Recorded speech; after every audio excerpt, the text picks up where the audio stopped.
Univerzum je goreo. Plamen svetog rata, džihada koji je zapalio Pol Muad'Dib Atreid, gutao je zdezdane sisteme jedan po jedan. Njegove legije fanatičnih Fremena, jurišeći sa spržene pustinske planete Arakis, nosile su zastavu zelenog i crnog sokola Atreida kroz galaksiju, sejući strah i pokornost u ime svog Mesije. Car Šanam IV je bio svrgnut, a imperijalni tron osiguran brakom sa princezom Irulan. Ali mir nije bio nagrada. Mir je bio samo oruđe.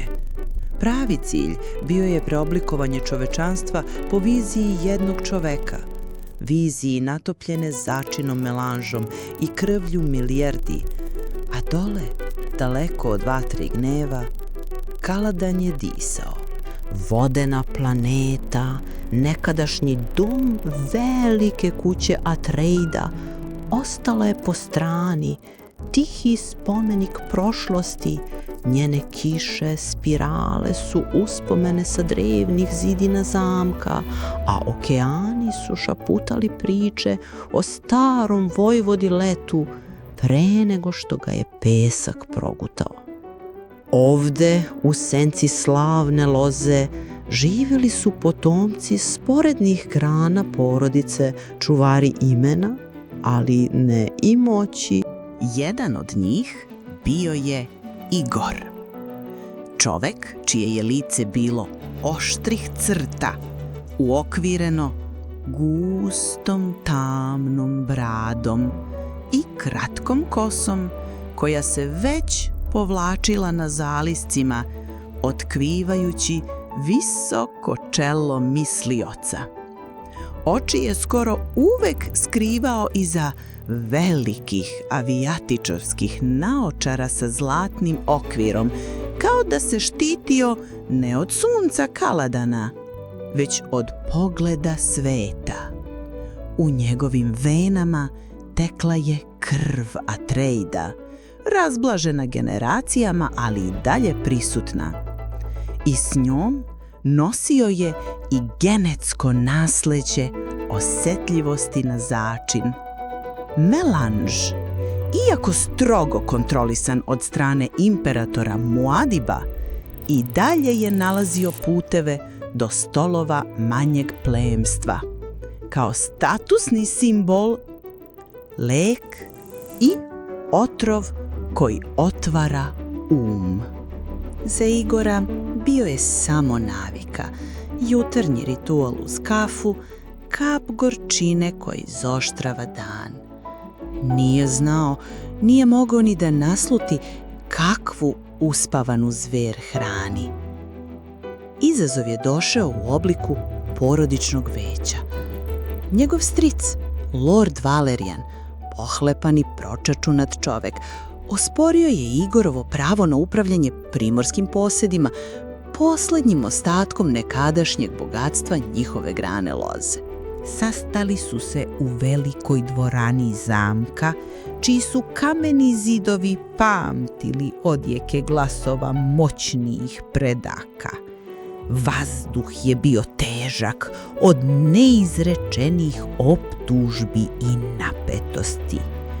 Tvoja linija je uvek bila slaba, siktao je Valerijan, a njegove reči su odzvanjale dvoranom.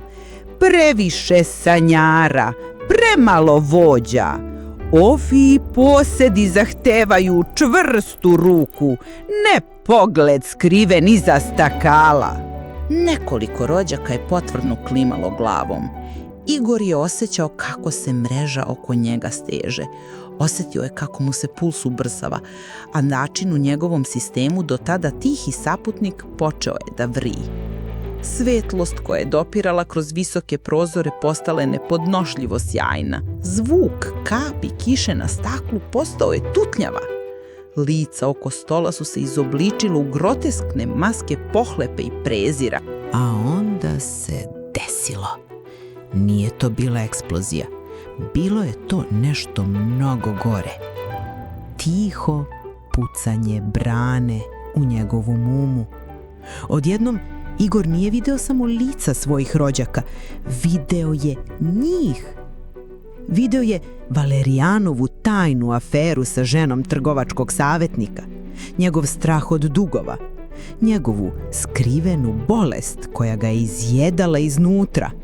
Video je zavist mlađeg rođaka, sramotu starije tetke, sitne izdaje i velike laži koje su činile tkivo njihovih života. Sve te prljave male tajne, svi ti strahovi izlili su se u njegovu svest, a on ih je u nekontrolisanom izlivu psihičke sile projektovao nazad na njih.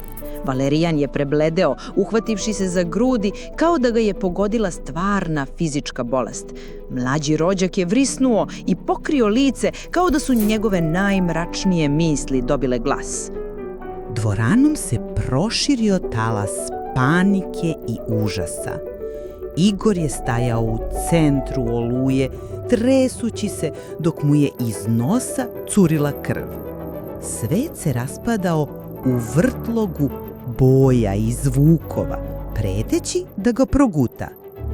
U tom trenutku, kroz haos je prošla jedna figura, Sanja, bibliotekarka i istoričarka njihove kuće.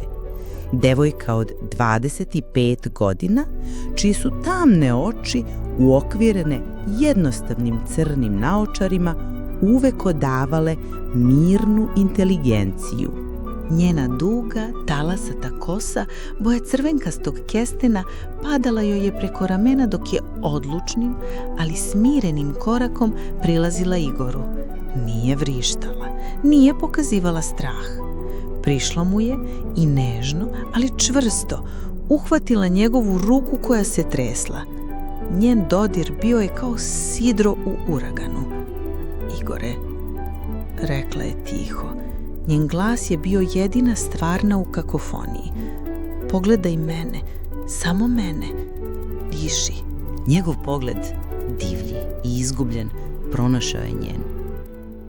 U njenim očima nije bilo osude, samo duboka, nepokolebživa briga. Psihička oluja je počela da jenjava, povlačeći se pred njenim mirom. Vrtlog se smirio. Zvuci su se vratili u normalu.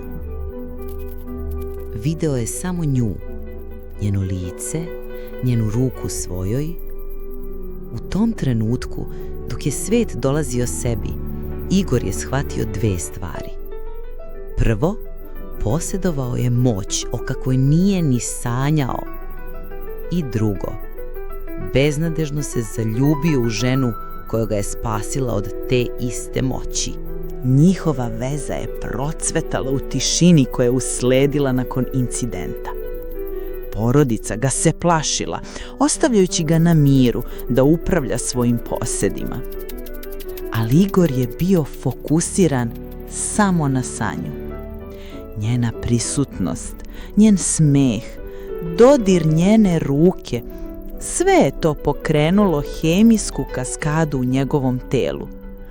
Oksitocin, hormon ljubavi i poverenja, preplavio je njegov sistem i tada se dogodilo čudo ili prokletstvo. Oksitocin je delovao kao katalizator za melanž.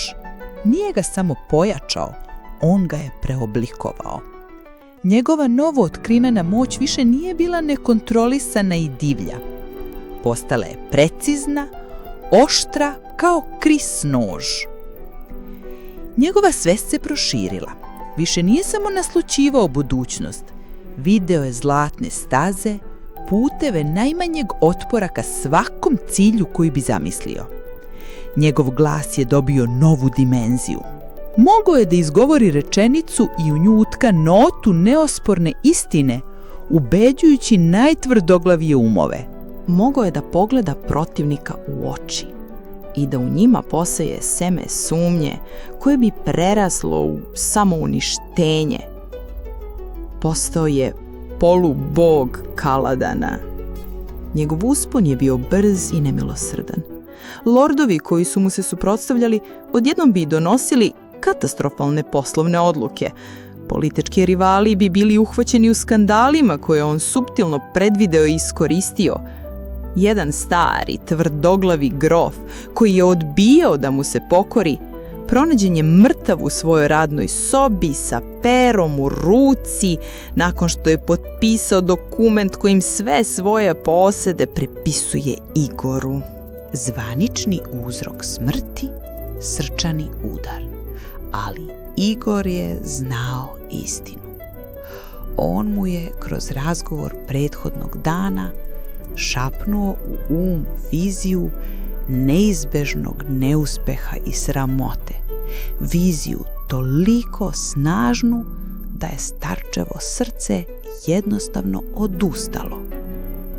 Sanja je posmatrala njegovu promenu sa tihom zebnjom. Videla je kako toplina nestaje iz njegovih očiju, zamenjena hladnom, proračunatom svetlošću moći. Volela je čoveka, ali se plašila onoga što on postaje. Uskoro niko više nije stajao na njegovom putu. Proglašen je za planetarnog guvernera Kaladana, sedeći na drevnom vodenom tronu u zamku svojih predaka. Postigao je sve što je želeo, ali to nije bilo dovoljno. Moć je bila opijat jači od začina. Želeo je više. Gledao je ka zvezdama ne sa strahopoštovanjem, već sa apetitom. Imperator Muad'Dib je imao svoj džihad.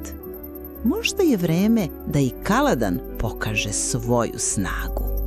Sedeo je na tronu, prsti su mu prelazili preko hladnog, vlažnog kamena. Njegove avijatičarske naočare bile su na stolu pored njega. Dvorana je bila tiha.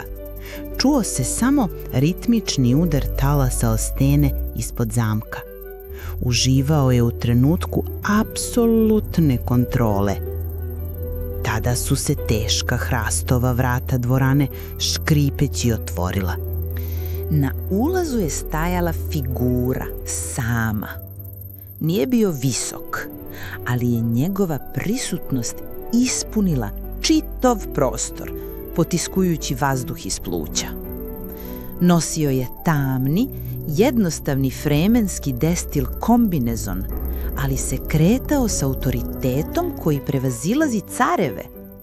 Lice mu je bilo poznato sa 1000 piktograma širom imperijuma, ali u stvarnosti je bilo zastrašujuće.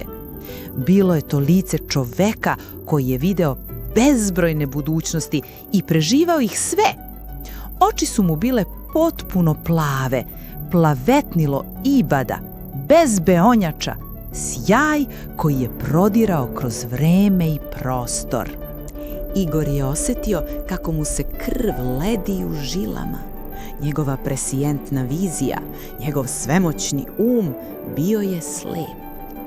Pred ovim bićem on je bio samo dete u mraku. Figura je progovorila, a glas mu je bio tih, ali je odjekivao u samoj srži Igorove duše. Loza Atreida je rodila mnoge izdanke, rekao je Pol Muad'Dib. Neki moraju biti potreskani. Igor je skočio na noge, a njegova moć se instinktivno obrušila na pridošlicu. Talas straha, sumnje i psihičkog pritiska koji je lomio manje ljude. Ali udario je u neprobojni zid. Pol Atreid nije ni trepnuo, samo je podigao ruku. Svet oko Igora se raspao. Nije to bila iluzija. Osjetio je kako se tkivo realnosti cepa. Video je sebe kako umire na 1000 različitih načina u istom trenutku, proboden kris nožem, spaljen atomskim oružjem, ostavljen da se udavi u okeanima Kaladana, izbrisan iz samog vremena. U poslednjem deliću sekunde pre potpunog uništenja, Igor je uspeo da se fokusira, da prizove svu snagu svoje ljubavi prema Sanji, sav bes i svu ambiciju i da uzvrati udarac jednim jedinim mogućim budućim ishodom koji je uspeo da nazre u Oluji, onim u kojem se bori. Dve svesti, dva bića koja su dodirnula božansko kroz otrov začina, sudarila su se u tihoj eksploziji koja je potresla temelje zamka Kaladan.